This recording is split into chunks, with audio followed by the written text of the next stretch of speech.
মহাভারত কথায় আজ আমরা জানব কুন্তির সংক্ষিপ্ত জীবন কাহিনী। তার সঙ্গে সঙ্গেই আমরা জানব কর্ণের জন্ম রহস্য।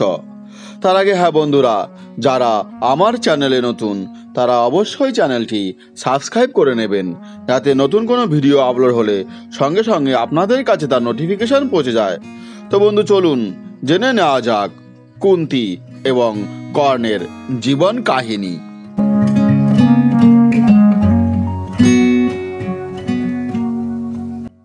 ধৃতরাষ্ট্র জ্যেষ্ঠ পুত্র হলেও জন্মান্ধ বলে রাজা হলেন পাণ্ডু। ভীষ্ম গান্ধার রাজ সুবলের কন্যা গান্ধারীর সাথে ধৃতরাষ্ট্রের বিয়ে দিলেন। তারপর ভীষ্ম সুরের কন্যা কুন্তির সাথে পাণ্ডুর বিবাহ দিলেন। পূর্বে কুন্তির নাম ছিল পৃথা। সুর তার কন্যা পৃথাকে দান করেন পিস্তুত ভাই কুন্তিভোজকে। কুন্তিভোজ নিঃসন্তান ছিলেন বলে পরম যত্ন সহকারে পৃথাকে লালন পালন করেছিলেন। কুন্তিভোজের ঘরে পালিত হয়েছিলেন বলে পৃথার আরেক নাম কুন্তি।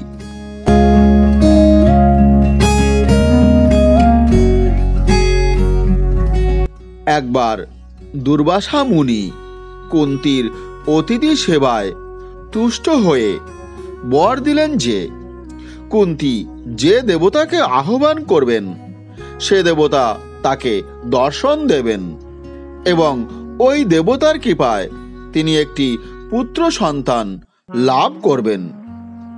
কুন্তি কুমারী অবস্থায় কৌতূহল বশত সূর্যকে আহ্বান করেছিলেন। তখন সূর্য এসে দেখা দিলেন এবং পুত্র লাভের বর দিলেন। এরপর কুন্তির একটি পুত্র সন্তান হয়। পুত্রটি কবচ ও কুণ্ডল নিয়ে ভূমিষ্ঠ হয়েছিল।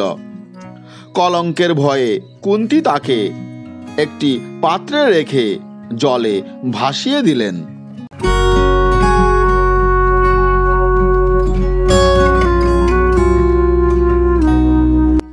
সুত বংশীয় অধিরথ এবং তার পত্নী রাধা সেই শিশুকে পেয়ে লালন পালন করতে লাগলেন এবং তার নাম রাখেন বসু সেন।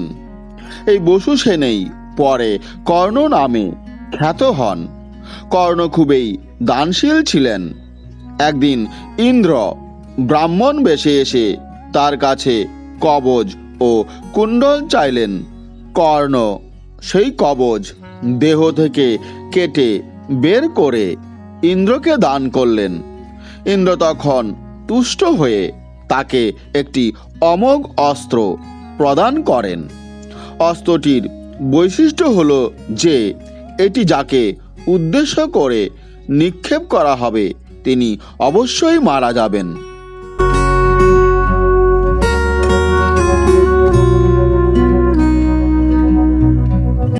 যাই হোক, কুন্তির স্বয়ংবর সভায় কুন্তি পাণ্ডুর গলেই বরমাল্য দিলেন।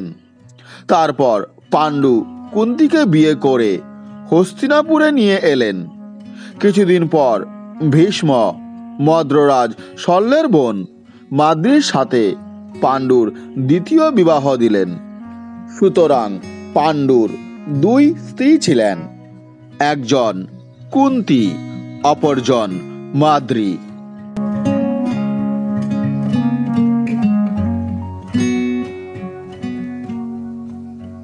ভিডিওটি আজকের মতো এ পর্যন্তই। পরবর্তী অংশ জানার জন্য অবশ্যই পরবর্তী ভিডিওর দিকে আপনাদের নজর রাখতেই হবে। আজ এ পর্যন্তই।